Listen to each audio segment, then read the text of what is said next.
Hello, আসসালামু আলাইকুম everyone. সবাই কেমন আছেন? আজকে আরেকটি ভিডিও নিয়ে আমি হাজির হয়ে গেলাম। প্রচণ্ড বৃষ্টির মধ্যে একটু হাঁটতে বের হয়েছি। ভাবলাম যে আসলে সময়টাকে কাজে লাগাই। আর সেটি হচ্ছে যে আপনাদের সাথে একটু গল্প করা কিছু বিষয় নিয়ে। আজকে একটি টপিক নিয়ে কথা বলবো। সে টপিকটি হচ্ছে ভ্রমণ করতে কে না পছন্দ করে। আর বিশেষ করে বাংলাদেশের মানুষ তো মনে হয় 90% মানুষই ভ্রমণ করতে পছন্দ করে। আর সেটা যদি হয় বাইরের দেশে, তাহলে তো আর কথাই নাই। তো বাংলাদেশ থেকে ভ্রমণ করার জন্য আমার আইডিয়া অনুসারে আজকে জানাবো যে কোন কোন দেশগুলো খুব সহজ এবং আপনি ভ্রমণ শুরু করতে পারেন। সবাই গদবাদা ইন্ডিয়াতে যান, আমি বলবো না যে সবাই গদবাদা ইন্ডিয়াতে যান। আরও অনেক দেশ আছে। আপনি প্রথমে যদি শুরু করতে চান আপনার ভ্রমণ, তাহলে আপনি শুরু করতে পারেন নেপাল দিয়ে। আপনি নেপাল অথবা শ্রীলঙ্কা কিন্তু আপনি ইজিলি চলে যেতে পারেন যে কোনো সময়। একটি অনলাইনে ইলেকট্রনিক ভিসা অ্যাপ্লিকেশন করে শ্রীলঙ্কার উদ্দেশ্যে আপনারা যে কোনো সময় ছুটি নিয়ে চলে যেতে পারেন এবং একটি শর্ট ট্রিপ সেখানে আপনারা দিয়ে আসতে পারেন। এরপরে যদি আমি কোনো একটা দেশের নাম বলি, সেটা হচ্ছে আপনি থাইল্যান্ড যেতে পারেন।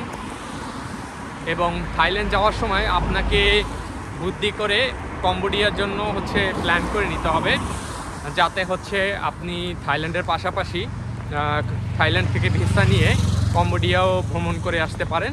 সেক্ষেত্রে আপনার পাসপোর্টটা আরও ভারী হয়ে গেল, কারণ আপনি প্রথমে তো আসলে বড় বড় দেশগুলোর জন্য ভিসার জন্য আপনি আসলে কোয়ালিফাইড না। শুধু অ্যাপ্লাই করলে তো আসলে হবে না।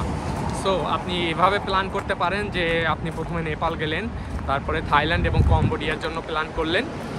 এরপরে আপনি যেটা করতে পারেন, থাইল্যান্ড নেপাল থেকে যদি আপনি অন্য কোথাও যেতে চান, সেটা আপনি ভিয়েতনাম এবং ফিলিপাইনের জন্য অথবা ইন্দোনেশিয়ার জন্য আপনি প্রস্তুতি নিতে পারেন।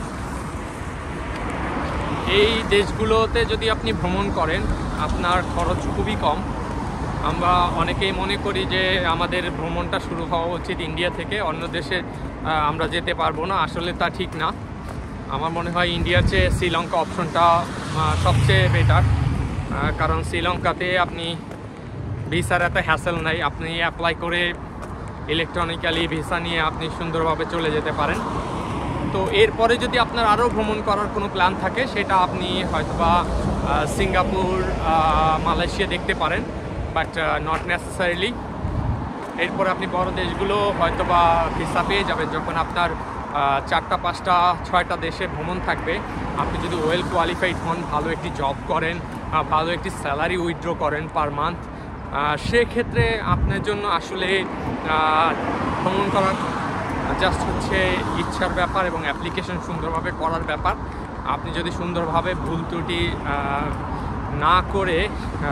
ত্রুটিবিহীন আপনি অ্যাপ্লাই করতে পারেন, সেক্ষেত্রে আপনার ভিসা পাওয়া কোনো ব্যাপার না এবং ভ্রমণ করতে পারবেন।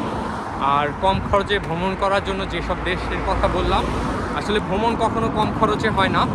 ভ্রমণের জন্য আসলে ইনভেস্টমেন্টের দরকার হয়, সত্যি করে বললে। তবে আপনি যদি ইউরোপে আসেন অথবা আমেরিকাতে যান, সেক্ষেত্রে আপনার যে কষ্ট হবে, বা সিঙ্গাপুরে যান, তার থেকে হয়তোবা এইসব দেশ থেকে যদি শুরু করেন, আপনার ভ্রমণের খরচটা অনেকাংশে কমে যাবে এবং আপনার পাসপোর্টটা ভারী হবে, একটা ভ্যালু ক্রিয়েট হবে। এবং আপনি যদি পরবর্তীতে বড় বড় দেশগুলোতে বা অস্ট্রেলিয়া, আমেরিকা, কানাডা, ইউরোপের যে কোনো দেশ আপনি যেতে চান, আপনি তখন কিন্তু অনায়াসে ভিসা নিয়ে চলে যেতে পারবেন। তো আজকের ভিডিও এই পর্যন্তই। আশা করি সবাই আমার ভিডিও লাইক, শেয়ার এবং কমেন্ট করে আমাকে সাপোর্ট করে যাবেন, এবং আমি আরও নতুন নতুন ভিডিও নিয়ে আসব। আপনারা সবাই আমার জন্য দোয়া করবেন। Take care, bye by.